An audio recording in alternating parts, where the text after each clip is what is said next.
Jó, capítulo 34. A justificação da justiça divina por Eliú. Eliú, continuando seu discurso com ainda mais fervor, volta-se para aqueles que ele considera sábios e conhecedores da verdade, pedindo-lhes que ouçam suas palavras com atenção e discernimento. Seu tom é firme, como se estivesse determinado a restaurar a ordem e a clareza em meio à confusão que percebia nas discussões anteriores. Para ele, a sabedoria está na capacidade de discernir a verdade, assim como o paladar distingue o sabor dos alimentos. E é exatamente isso que ele deseja realizar, juntos, encontrar o que é justo e aprender o que é correto. Eliú começa repetindo as palavras de Jó, destacando suas queixas contra Deus. Jó se considerava inocente, mas sentia-se injustiçado, como se Deus o tivesse atacado sem motivo. Eliú, porém, não se detém apenas em repetir.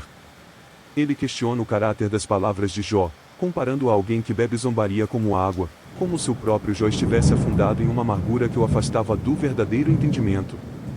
Para Eliú, Jó se aproximava dos ímpios, não fisicamente, mas em espírito, pois começava a duvidar do valor de agradar a Deus.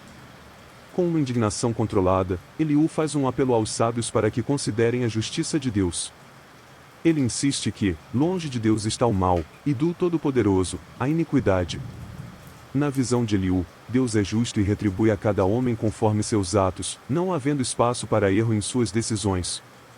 Para ele, pensar que Deus poderia agir de maneira injusta era inconcebível. Ele desafia a ideia de que qualquer um, por maior que seja, possa ter a autoridade de questionar os desígnios de Deus. Afinal, quem teria nomeado Deus para governar o mundo? Quem, entre os homens, poderia assumir o papel de julgar a justiça divina? Eliú vai mais longe, evocando a fragilidade da existência humana diante da grandeza divina. Se Deus decidisse retirar seu espírito e sopro, toda a humanidade pereceria instantaneamente e o homem retornaria ao pó. Essa imagem serve como um lembrete poderoso do poder absoluto de Deus sobre a vida e a morte, e de como os seres humanos são dependentes dele para existir. Com essas reflexões, Eliú busca corrigir a visão de Jó sobre a justiça divina. Ele afirma que, se alguém tem entendimento, deve ouvir essas palavras. Para Eliú, um governante que odeia a justiça não pode governar, e não faz sentido condenar aquele que é a própria essência da justiça. Ele menciona que Deus é imparcial, tratando nobres e pobres com a mesma equidade, pois todos são criação de suas mãos. A morte, ele afirma, pode vir num instante, sem aviso, e nem os poderosos podem evitar sua queda diante de Deus. Isso reforça a ideia de que o poder terreno nada é diante do poder celestial. Deus, Eliú afirma com confiança, vê cada passo dos homens. Não há lugar tão sombrio onde os malfeitores possam se esconder.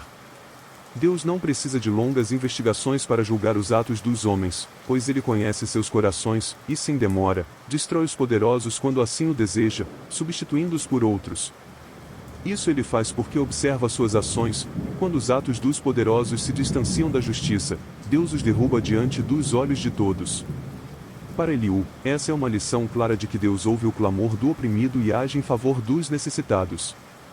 Ao longo de seu discurso, Eliú pinta uma imagem de um Deus atento e justo, que intervém para garantir que o mal não prevaleça, seja entre reis ou súditos. Quando Deus decide permanecer em silêncio, ninguém pode condená-lo, e quando ele esconde seu rosto, ninguém pode encontrá-lo.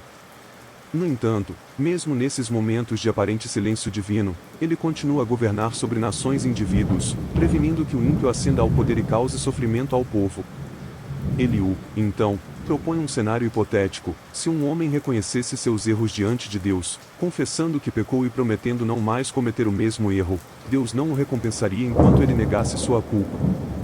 A decisão de reconhecer e corrigir seus atos, diz Eliú, cabe ao próprio homem, e não a ele, Eliú. Ainda assim, ele desafia Jó a responder, a dizer o que sabe, como se o estivesse convocando a uma reflexão mais profunda sobre suas próprias palavras e comportamentos. Os sábios que ouvem Eliú, segundo ele, chegam a uma conclusão severa: Jó não sabe o que está dizendo. Falta-lhe discernimento e, talvez, a humildade para reconhecer que suas palavras são, muitas vezes, desprovidas de sabedoria.